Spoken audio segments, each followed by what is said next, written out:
Essula ey'okutaano. Kale bwe twaweebwa obutuukirivu olw'okukkiriza, tubeerenga n'emirembe eri Katonda ku bwa Mukama waffe Yesu Kristo, era eyatuweesa olw'okukkiriza okutuuka mu kisa kino kye tuyimiriddemu, era twenyumirizenga olw'okusuubira ekitiibwa kya Katonda.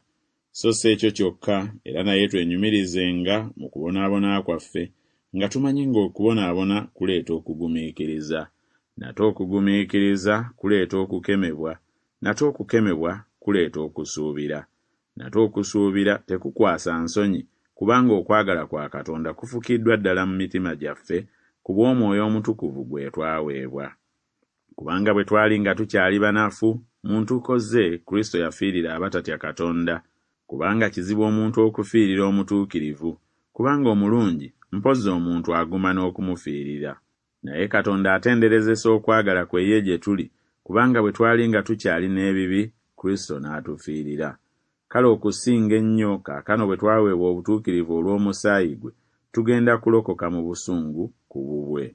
Kuba obanga bwe twali tukyali balabe twatabaganyizibwa ne Katonda olw'okufa kw'Omwana we, okusinga ennyo bwe twatabaganyizibwa tulirokoka olw'obulamu bwe.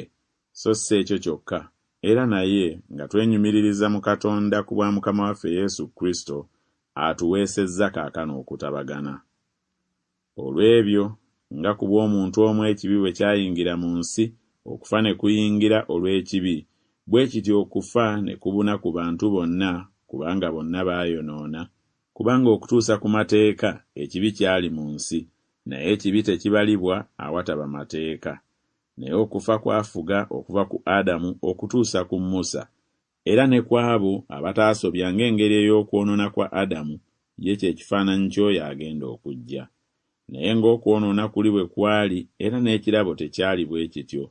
Kuba obanga olw'okwonoona kw'omu abaafa bangi, okusinga ennyo ekisa kya Katonda n'ekirabo olw'ekisa ky'omuntu oli omu Yesu Kristo kyasukkirira okubuna abangi. Era nga bwe kwajja ku bw'omu eyayonoona, ekirabo tekyali bwe kityo, kubanga omusango gwava ku omu okusinga, naye ekirabo ne kiva mu byonoona ebingi okuweesa obutuukirivu. Kuba obanga olw'okwonoona kw'omu okufa kwafuga ku bw'omu, okusinga ennyo abo abaweebwa ekisa ekisukkirivu n'ekirabo eky'obutuukirivu balifugira mu bulamu ku bw'oyo omu Yesu Kristo. Kale bwe kityo, ng'olw'okwonoona kw'omu omusango bwe gwasinga abantu bonna, bwe kityo n'olw'obutuukirivu bw'omu ekirabo kyali ku bantu bonna okuweesa obutuukirivu bw'obulamu. Kuba ng'olw'obutawulira bw'omuntu omu oli abangi bwe baafuuka ababi, bwe kityo n'olw'okuwulira kw'oyo omu abangi balifuuka abatuukirivu. Era n'amateeka ne gayingira, okwonoona kusukkirire, naye ekibi bwe kyasukkirira, ekisa ne kisinga okusukkirira. Ng'ekibi bwe kyafugira mu kufa, era n'ekisa bwe kityo kiryoke kifuge olw'obutuukirivu okuweesa obulamu obutaggwaawo ku bwa Yesu Kristo Mukama waffe.